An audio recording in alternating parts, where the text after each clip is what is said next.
টিয়কত অসম গণ পৰিষদৰ জাতীয় ঐক্য সমাৰোহ আৰু এই বিশাল জাতীয় ঐক্য সমাৰোহত কংগ্ৰেছ দলৰ বিৰুদ্ধে সমালোচনাত সৰব হ'ল অগপৰ সভাপতি অতুল বৰা।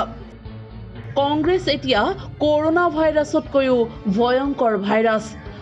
কৰোনাৰ ভেকচিন ওলাইছে যদিও কংগ্ৰেছে বদৰুদ্দিন আজমলৰ ওচৰত জৰা ফুকা কৰিয়ে ভাইৰাছ মুক্ত হ'বলৈ বিচাৰিছে বুলি তীক্ষ্ণ কটাক্ষ অতুল বৰাৰ। কংগ্ৰেছৰ যি ভাইৰাছ, এই কংগ্ৰেছ ভাইৰাছ কৰোনা ভাইৰাছতকৈও ডাঙৰ। কৰোনা ভাইৰাছতকৈও কংগ্ৰেছ ভাইৰাছ বহুত ডাঙৰ। এতিয়া কংগ্ৰেছৰ ভাইৰাছ কংগ্ৰেছৰ গাত এই কংগ্ৰেছৰ ভাইৰাছ লাগিছে আৰু সেইকাৰণে কি কৰিছে, বদৰুদ্দিনৰ জৰা ফুকা পানী খাই কংগ্ৰেছ ভাল হ'ব বিচাৰিছে, কিন্তু লাভ নাই। বদৰুদ্দিনৰ জৰা ফুকা পানী খাই এবাৰ কংগ্ৰেছ ভাইৰাছ মুক্ত হ'ব নোৱাৰে। কংগ্ৰেছ নিজেই ভাইৰাছ হৈ গ'ল। কংগ্ৰেছ সেই ভাইৰাছৰ এটা সময়ত কেৰিয়াৰ আছিল, এতিয়া কংগ্ৰেছ নিজেই ভাইৰাছ আৰু সেই ভাইৰাছৰ পৰা মুক্ত হ'বৰ কাৰণে বদৰুদ্দিনৰ জৰা ফুকা পানী খাই কংগ্ৰেছ ভাল হ'ব বিচাৰিছে। ৰাইজ, কংগ্ৰেছ ভাল হ'ব নোৱাৰে।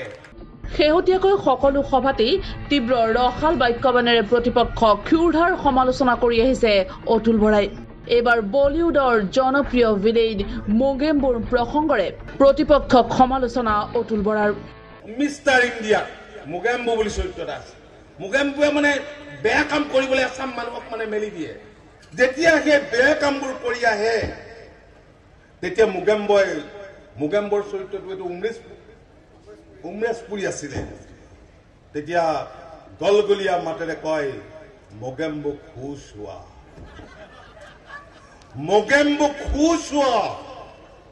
আৰু সেই মোগেম্বুসকলক যিসকলে সদায় অসম গণ পৰিষদক মিছাতে গালি গালাজ কৰে, বদনাম কৰে, এই মোগেম্বুসকলক আমি কোনেও খুচ হ'বলৈ নিদিওঁ।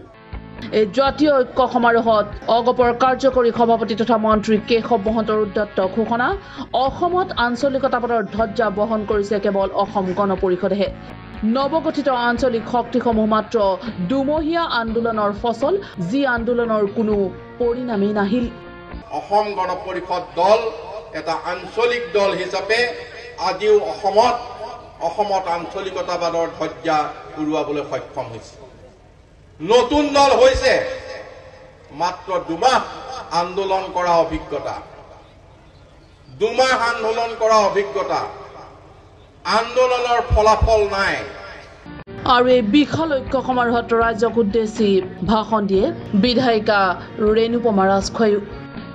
কেমেৰা পাৰ্চন গণেশ মণ্ডলৰ সৈতে টিয়কৰ পৰা প্ৰদীপ বৰা, নিউজ লাইভ।